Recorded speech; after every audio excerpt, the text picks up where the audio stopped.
आपको बताएं कि साबिक वजीर आजम और लीगी कायद नवाज शरीफ कल दुबई से वतन वापस पहुंच रहे हैं। लाहौर के तारीखी मीनार पाकिस्तान पर नवाज शरीफ बड़े जलसे से खिताब करेंगे, जिसकी तैयारियां आखिरी मरहले में दाखिल हो गई हैं।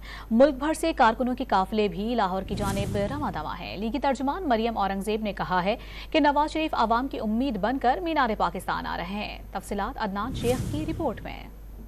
जलसागाह में पार्टी परचम, कुर्सियां, लाइट्स और बड़ी बड़ी स्क्रीनें भी लगाई जा रही हैं। जलसागाह में MNAs, MPAs, खवातीन और नौजवानों के लिए अलग अलग इंक्लूसिव तैयार किए जाएंगे। नवाज शरीफ, शहबाज शरीफ, मरियम नवाज और हमजा शहबाज VVIP गेट इस्तेमाल करेंगे। मुस्लिम लीग नून की नजर में नवाज शरीफ ही आवाम की उम्मीद बनकर मीनार पाकिस्तान आ रही हैं। मुस्लिम लीग नून का टारगेट नहीं है, ये पाकिस्तान का टारगेट है और ये पाकिस्तान की तरक्की का टारगेट है, ये पाकिस्तान की खुशहाली का टारगेट है, ये पाकिस्तान के लिए अमन की वापसी का टारगेट है, पाकिस्तान के नौजवान के रोजगार का टारगेट है। शाहराहों, रिक्शों पर नवाज शरीफ के लिए इस्तकबालिया बैनर्स, फ्लैक्सीज आवेजा कर दी गयी। साबिक वजीर आजम की आमद पर शहर भर में फूल गिराए जाएंगे। लीगी मतवालों के काफिले लाहौर की जानिब रवा दवा हैं।